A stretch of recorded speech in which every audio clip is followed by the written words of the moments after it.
నా వేళ్ళు అయితే పోయా. ఫైనల్లీ 8 మోటార్ల డ్రోన్ అయితే బిల్డ్ చేశాను. మళ్ళీ కొత్త కాన్సెప్టా? ఊపిరి పీల్చుకోవడం కూడా టైం ఇవ్వట్లేదురా. ఈ డ్రోన్ని ఎలా తయారు చేశానో చూపిస్తాను రండి. సింపుల్గా ఫ్రేమ్ తీసుకున్నాను, కంప్లీట్ 3D ప్రింటెడ్ ఫ్రేమ్ ఇది ఆక్టోకాప్టర్ది. దీంట్లోకి వచ్చేసరికి 7mm కోర్లెస్ మోటార్స్ 48,000 RPM ఉన్నవి 8 మోటార్లను అయితే ఈ ఆక్టోకాప్టర్ ఫ్రేమ్లో ఫిక్స్ అయితే చేసుకుంటున్నాను.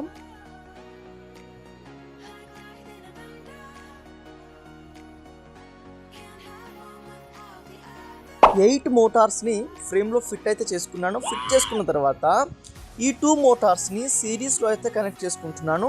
ఓకేనా, అదేవిధంగా ఈ 2 మోటార్స్ని వీటిని వచ్చేసరికి 4 మోటార్ కింద కన్వర్ట్ అయితే చేసుకుంటున్నాను. ఎందుకంటే స్పెసిఫిక్గా మనకు ఆక్టోకాప్టర్ని బిల్డ్ చేయడానికి వేరే ఫ్లైట్ కంట్రోలర్ ఏమీ లేదు కాబట్టి ఏదైతే మనం క్వాడ్కాప్టర్ చేస్తున్నామో అదే ఫ్లైట్ కంట్రోలర్ని దీంట్లో అయితే యూస్ చేస్తున్నాను. ఓకేనా, ఈ కంప్లీట్ ఆక్టోకాప్టర్ని కంట్రోల్ చేయడానికి ఈ రిమోట్ని అయితే యూస్ చేస్తున్నాను. ఈ డ్రోన్కి పవర్ ఇవ్వడానికి 3.7 వోల్ట్ 1800 mAh బ్యాటరీని అయితే యూస్ చేస్తున్నాను.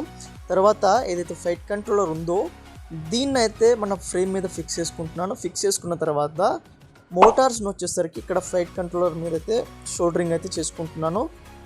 దీంతో వైరింగ్ సెటప్ అంతా కంప్లీట్ అయిపోయింది. ఇప్పుడు వచ్చేసరికి ప్రొపెల్లర్స్ని ఫిక్స్ చేయాలి.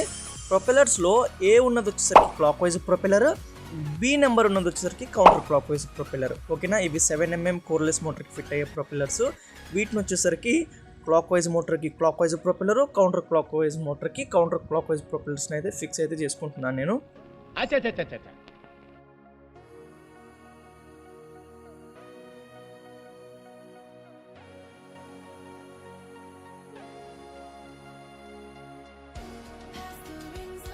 సో ప్రొపెల్లర్స్ని ఫిక్స్ చేసుకున్న తర్వాత ట్రాన్స్మిటర్ని ఆన్ చేసుకొని ఇవి కరెక్ట్ డైరెక్షన్లో తిరుగుతున్నాయా లేదా చెక్ చేసుకోండి. ఇది క్లాక్, ఇది కౌంటర్ క్లాక్ వైజ్, ఇది క్లాక్ వైజ్, ఇది కౌంటర్ క్లాక్ వైజ్. అంటే ఈ 2 మోటార్స్ కూడా క్లాక్ వైజ్లో స్పిన్ అవ్వాలి, ఈ 2 కూడా కౌంటర్ క్లాక్ వైజ్లో స్పిన్ అవ్వాలి. ఇదే విధంగా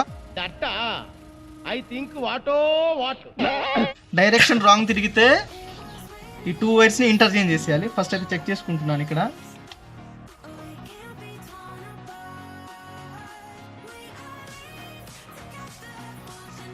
ఎయిట్ మోటార్ డైరెక్షన్ ఈ విధంగా ఉండేటట్టయితే చూసుకుని చెక్ చేసుకున్న తర్వాత దీంతో కంప్లీట్ డ్రోన్ అయితే సెటప్ అంతా అయిపోయిన తర్వాత బ్యాటరీని వచ్చేసరికి వెనకాల ఫిక్స్ అయితే చేసుకున్నాను.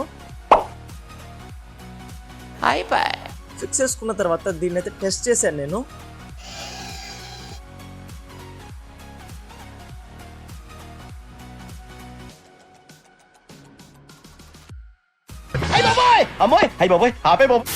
చాలా సార్లు ట్రై చేశాను, అయినప్పటికీ డ్రోన్ అయితే ఎగరలేదు. పెద్ద సమస్య వచ్చి పడిందే. మీరు ఒకవేళ ఈ డ్రోన్ని నేను కంప్లీట్ చేయాలనుకుంటుంటే కింద కమెంట్లో ఒకటని టైప్ చేయండి. ఈ డ్రోన్ ఎందుకు ఫ్లై కాలేదని మీరు అనుకుంటున్నారో మీకు తెలుసుంటే కింద కమెంట్ చేయండి. Have a nice day. ரொம்ப కష్టం బ్రో.